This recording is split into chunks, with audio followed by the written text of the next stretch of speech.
makita yung ano, tower. Ayan.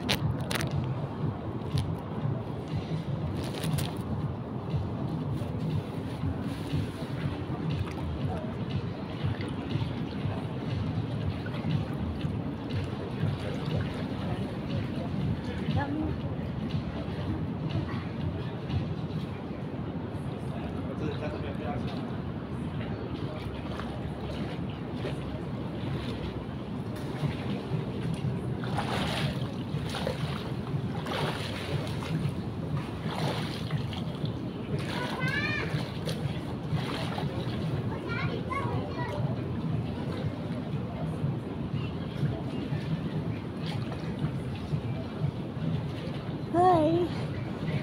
Sana kasama ko yung mga babies ko dito, mga anak ko. I love you. I miss you, baby. I miss you, Jam. I miss you, Jam. I miss you, Uping. I miss you, Ames and Tia. Ano ba ko? Grabe. I love you.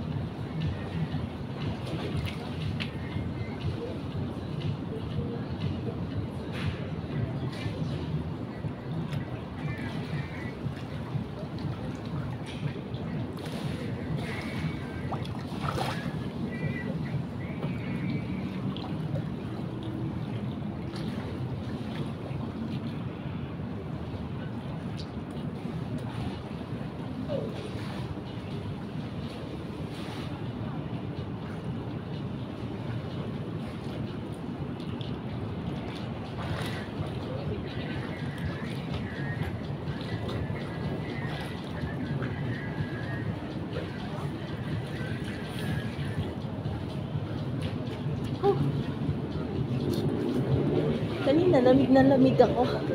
Parang hindi ko kayang bumaba. Kasi nga trangkaso ako eh.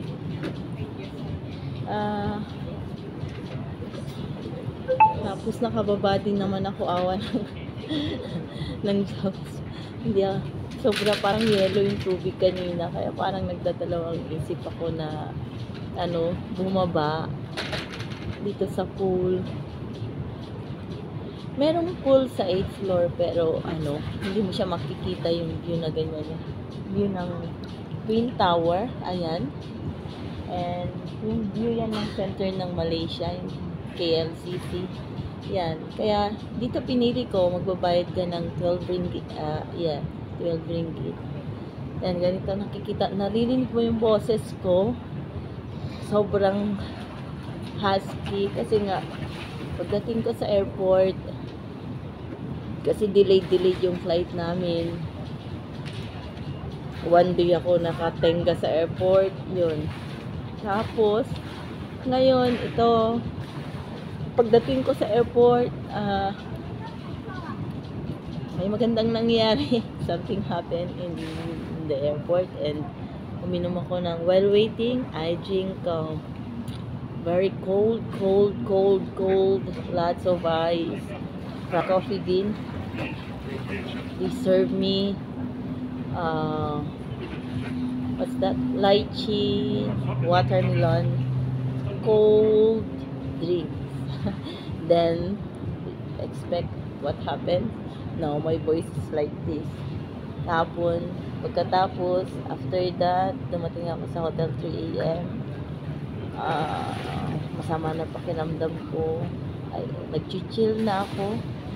Then kinabukasan, bumangon ako ng mga 9, then humiga ulit. Then I went down to find some medicine. And yun, nakita ko, then nagpamassage ako for 90 minutes. Ilang ringgit yun. Naka-happy hour sila. May promo. 153 ringgit ang binayad ko. Kaya ayun, talagang binasag-basag lahat ng lamig sa katawan ko. Ayun. Then after, nakauwi ako ng 9:30 ng gabi. Natulog ako. Bumili nga pala ako ng ng pagkain nila, prawn noodles. Pero pagdating ko dito sa hotel, hindi ko makain. Super anghang. Tapos, yung sauce niya na alam ko, yun pala, hindi pala sauce yun. Kinutsara ko siya, sinaubo ko. Yun pala, alamang, namanghang. Wala, hindi ako kumain. Buti na lang, may binili rin ng tinake-out akong mga kangkanin. Ayun, yung kangkanin, hindi rin siya masarap. Ayun po, ang ano ko dito. Lahoy tayo.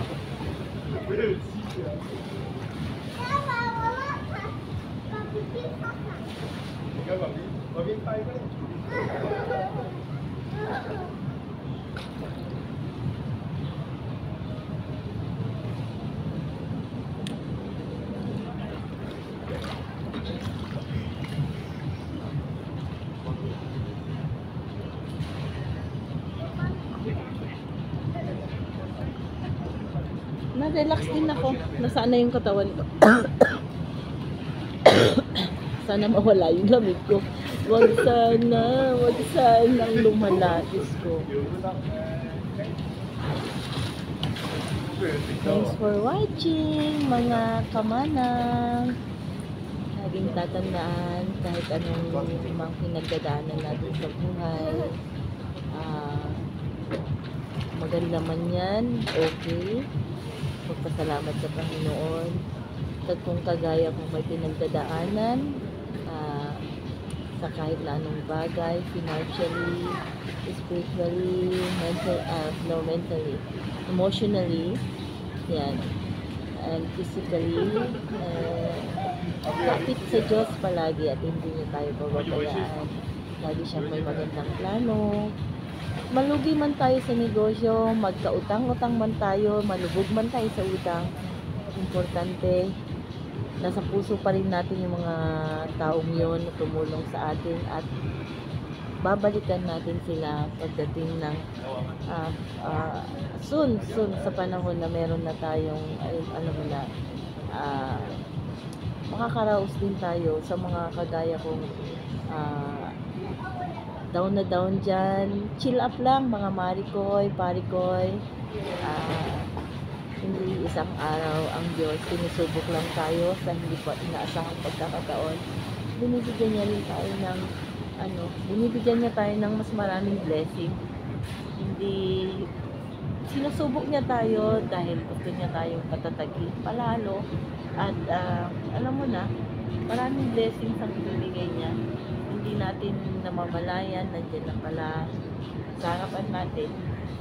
Kaya maraming salamat at lagi nang magdasal, humingi ng blessing sa Panginoon parati at humingi ng patawad sa lahat ng mga pagkukulang at pagkakasalang nagagawa sa araw-araw. I miss you, I miss my family, I love you so much, mga anak ko, and huwag mawawalan ng pag-asa, laging mag-aral lagi at unti-unti makakamit niyo ang mga pangarap niyo.